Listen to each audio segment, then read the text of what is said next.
Hey everyone, thanks for joining. I'm Greg, and in each episode, we'll explore the spending plan of a household through the eyes of three financial experts, Dave Ramsey, the Money Guys, and Ramit Sethi. I'm not a financial expert, I'm just a guy with some spreadsheets and a calculator. Welcome to Money Month.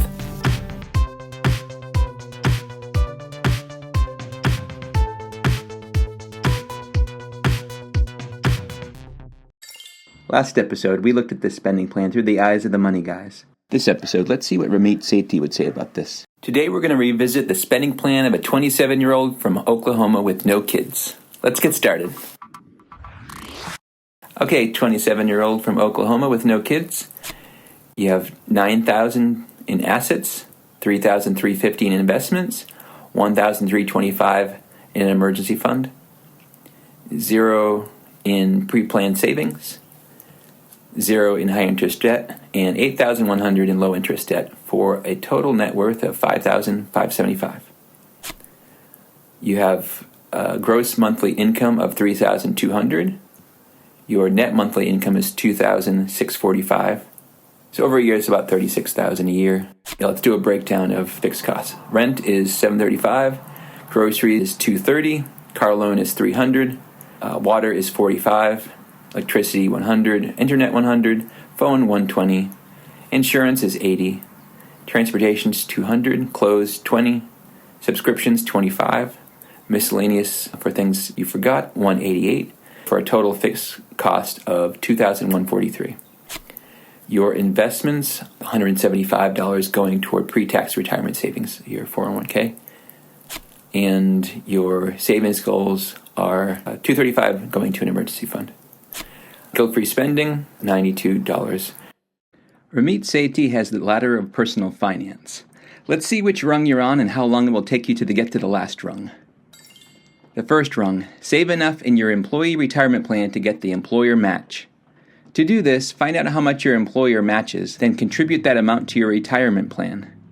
The employer match doubles your money. It's 100% return on your contribution, which is a really sweet deal. To compare this with Dave Ramsey's baby steps and the Money Guy's FOO, getting the employer match is baby step 4 and it's step 2 of the FOO. So having it as Ramit's first step on the ladder of personal finance is closer to the Money Guy's approach. But what about an emergency fund, which is the first step for the baby steps and the FOO? While there's no mention of one on this ladder, in a section of Ramit's book about financial superachievers, he says to create an emergency fund that covers 6 to 12 months of expenses. And he recommends approaching it like any other savings goal. My interpretation of this is that Ramit doesn't advocate that you have to achieve this emergency fund before moving on to another rung on the ladder. Instead, it's an ongoing savings goal that can be worked on each month while you're climbing the rungs. Have you saved enough in your employee retirement plan to get the employer match? Let's see, you're contributing $175 per month to your 401k. If your employer match is more than that, then you should increase this contribution until you get the full match.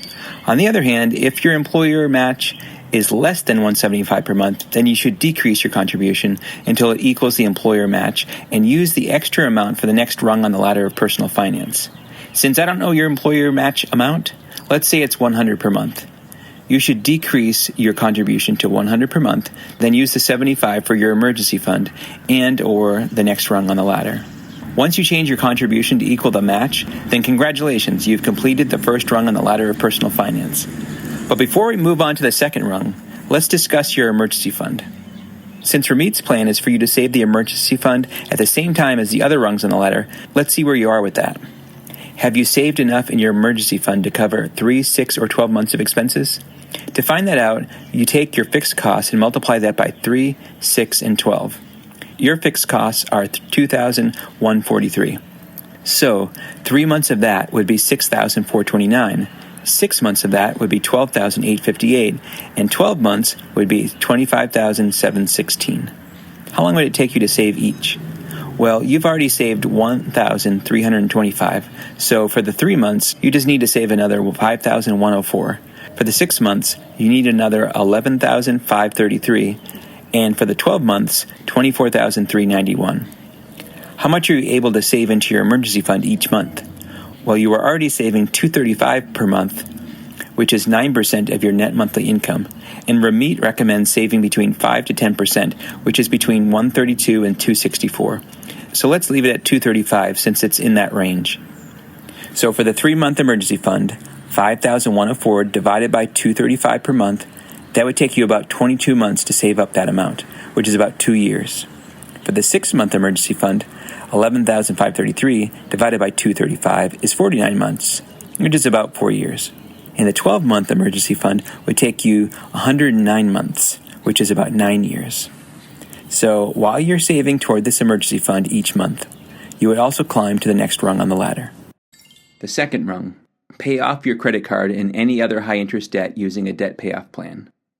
In his book, Ramit outlines 6 weeks of action steps you should take to gain control of your finances, and the first week is dedicated to credit cards. Knowing your credit card score, getting a credit card that has points and perks that you will use, automating your credit card payments, and if you're in debt, then setting up a plan to pay off that debt as quickly as possible.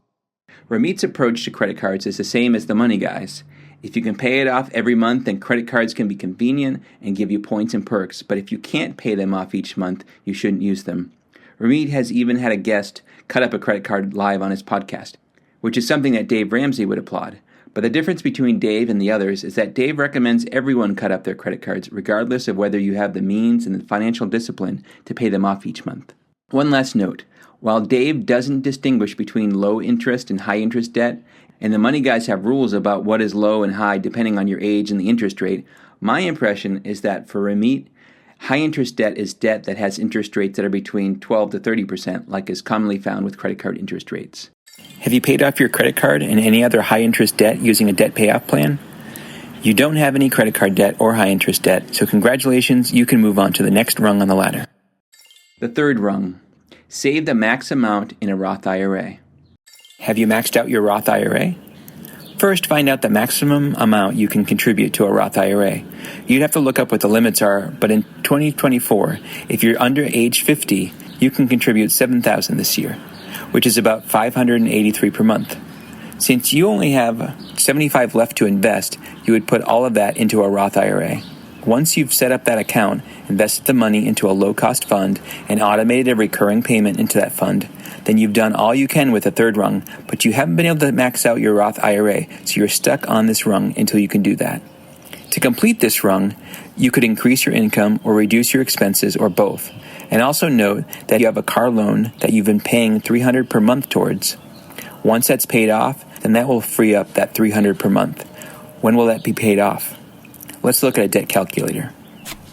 Your current balance owed is $8,100. I don't know your interest rate, so let's put in 5%. If you pay $300 per month, then that means it would take 29 months to pay that off. 29 months is 2 years and 5 months. So in 2 years and 5 months, your car loan will be paid off, which will free up that $300 per month to be used on rung 3. As I mentioned earlier, the current max Roth IRA is about $583 per month. On rung 3, you started contributing $75 per month.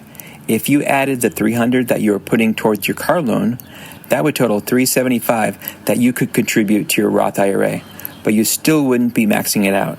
In order to do that, you would need to contribute an additional $208, and you're stuck on this rung until you can do that. Again, to get unstuck, you can increase your income or reduce your expenses or both. And also note that your 3-month emergency fund would be complete after 22 months.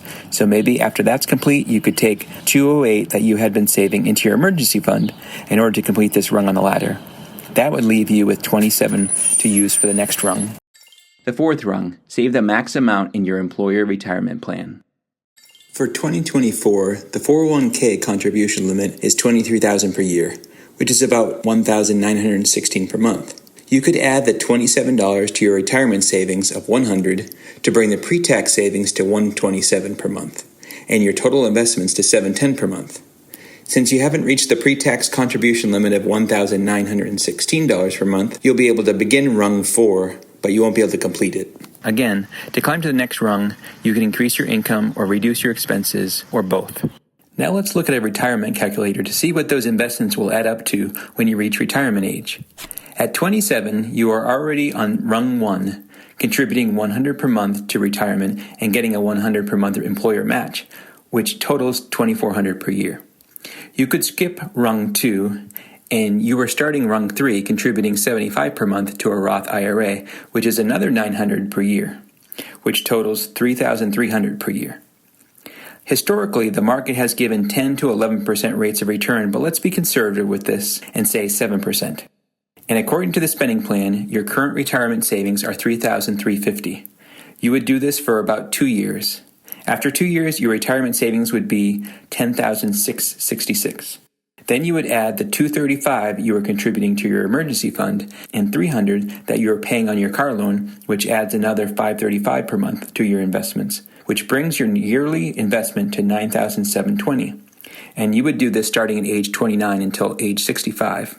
By age 65, without ever increasing your contributions anymore in those 36 years, you should have about $1,569,000. If you're able to increase your contributions during those years, your savings could add up to a whole lot more than that. So there you have it, Ramit Sethi's Ladder of Personal Finance. To recap, you're currently on rung 3. It will take you about 2 years and 5 months to reach rung 4, and you will remain on rung 4 until you increase your retirement savings until they're maxed out. Now let's look at your spending plan one more time to see what else Ramit might say about it. While the Ladder of Personal Finance is mentioned in his book, I don't think I've ever heard him reference it in any episode of his podcast. Instead, he emphasizes the importance of allocating certain percentages of your net income to different spending categories. Ramit recommends that fixed costs should be about 50 to 60%. Post-tax investment should be 10%, savings should be 5 to 10%, and guilt-free spending should be 20 to 35%. This is the most distinctive part of his approach when compared to the approach of Dave Ramsey and the Money Guys. His thinking is that if you get these percentages right, then everything else will fall into place. If your fixed costs are higher than 60%, then it might feel like money is too tight and that you need to live paycheck to paycheck. If your investments are too low, then you're not setting yourself up for a rich life when you retire. If your savings percentage is too low, then you won't have anything to fall back on when an emergency comes up or when an expected future expense arrives, so you may be tempted to incur credit card debt, which is not the path to a rich life. And lastly, if your guilt-free spending percentage is too low, then you may not be enjoying your life all that much, and you may never learn the skills of how to spend money without feeling guilty about it. So let's see where you are with all of these percentages. Your initial spending plan has your fixed costs at 81%, so Ramit would suggest doing whatever you can to bring this down to 60%. Look at each of your fixed costs and see if there's any way that these can be reduced until you get it down to 60%. Your initial investment percentage is 7%, and all of that is towards pre-tax savings. On his version of the spending plan, he only shows the post-tax retirement savings in this section, so my guess is that the 10% is a recommendation only for the post-tax investments. If that's the case, then your initial spending plan has 0% going towards post-tax retirement savings. If you follow his plan for climbing the rungs on the ladder of personal finance, on rung 4, you would have ended up with $127 towards pre-tax retirement savings and $583 towards post-tax retirement savings, which is a total of 27% of your net income, with 22% going towards post-tax retirement savings. As noted, Ramit recommends a percentage of 10%, which would be $264. So let's make some changes to your investments based on these percentages. Let's change the pre-tax retirement savings to $100 per month to get the employer match required for the first rung on the ladder. Then let's reduce the post-tax retirement savings from $583 to $264 to equal 10% of your net monthly income. That leaves you with $346 extra to allocate somewhere else. Ramit often says he wants you to live a rich life both in the future and today, spending extravagantly on the things you love and cutting back on things that aren't important to you. To start living your rich life today, his recommended percentage for guilt-free spending is 20 to 35% of your net monthly income, which would be in the range of $529 to $925. Since you're only allocating $92 per month for this, then my guess is that he would recommend putting the remaining $346 in this bucket of spending, which would raise your guilt-free spending from $92 to $438, which is 17% of your net monthly income. Now let's revisit a retirement calculator to see what those investments will add up to when you reach retirement age. The first 2 years would be the same as our previous calculations, where you're contributing $100 per month and getting the $100 per month employer match to total $2,400 per year, bringing your retirement savings to $10,666 after 2 years. At which point, $535 would be freed up to use after your car loan was paid off and your 3-month emergency fund was funded. At this point, you allocate $264 of this, 10% of your net monthly income, to your post-tax retirement savings, which would be an additional $3,168 per year on top of the $2,400 per year, which would come to $5,568 per year. So, if you do that from age 29 to 65 without ever increasing your contributions anymore in those 36 years, you should have about $951,000. If you're able to increase your contributions during those years, your savings could add up to a whole lot more than that. Now let's do a quick comparison of the different approaches advocated by Dave Ramsey, the Money Guys, and Ramit Sethi. All three approaches stress the importance of saving up an emergency fund to cover 3, 6, or 12 months of expenses, depending on your job and your household situation. Dave and the Money Guys have you focus solely on the emergency fund in certain steps of their plans, whereas Ramit has you save to your emergency fund concurrently while you climb up the rungs on his ladder of personal finance. For debt, Dave has you paying off all of your debt except for your house, regardless of the interest rate, whereas the Money Guys and Ramit prioritize paying off high-interest debt early in their plans, but paying off low-interest debt at the very end. Instead of paying off low-interest debt, the Money Guys and Ramit have you invest for retirement as early as possible in order to build your wealth over a longer period of time. And unlike Dave or the Money Guys, Ramit prioritizes spending a significant percentage of your money now so you can live a rich life both now and in the future, and be able to build the skills to spend money so that when you have millions of dollars, you'll have the skills to enjoy it and spend it. If you followed Dave's baby steps, you would reach the final baby step, step 7, in about a year and a half. And by age 65, your investing would add up to $1,116,000. At the beginning, you would spend $92 on guilt-free spending, although Dave might suggest using most or all of that toward your debt until it's paid off. But after that's paid off, then your guilt-free spending would increase to $322, although you would probably want to use some of that to save up for future expenses like your next car or a down payment for a house. If you followed the Money Guys financial order of operations, it would take you about 2.5 years to reach step 6 out of 9 steps. And you would remain in step 6 until you increase your retirement savings to max it out or reach 25% of your gross monthly income. And by age 65, your investing would add up to about $1,408,000. At the beginning, you would spend $92 on guilt-free spending, and this could stay the same going forward, or you could increase this if necessary in order to enjoy your life a little more and not feel like you're depriving yourself. If you followed Ramit's ladder of personal finance as well as his recommended spending percentages, it would take you about 2.5 years to reach rung 4, and you would remain on rung 4 until you increase your retirement savings until they're maxed out. And by age 65, your investing would add up to about $951,000. At the beginning, you would spend $92 on guilt-free spending while you're saving your emergency fund and paying off the car loan. You could also save a little less toward your emergency fund and take longer to save that up and increase how much you spend on guilt-free spending. Or more ideally, you would bring your fixed costs down to 60% and use that money toward guilt-free spending so that you could spend between $529 and $925 per month guilt-free. A monthly finance tracker. You have your spending plan. Now you might want an easy way to make sure you're on target with that plan every month. There are all kinds of apps out there like EveryDollar and YNAB and others. If you don't have an app, or if you want to consider an alternative, you can use the simple spreadsheet that I used for years before I made my own desktop app. Here's the spreadsheet. You just take the items from the spending plan and add them to the monthly finance tracker with the expected dates you'll need to make payments and the dates you'll get paid. Once you make the payment or get paid, you record the actual date, a check number or confirmation number, and any comments you want to add. The MoneyMonth app works the same way. You just take the items from the spending plan and add them to the app with the expected dates you'll need to make payments and the dates you will get paid. Once you make the payment or get paid, you record the payment, you record the actual date, a check number or confirmation number, and any comments you want to add.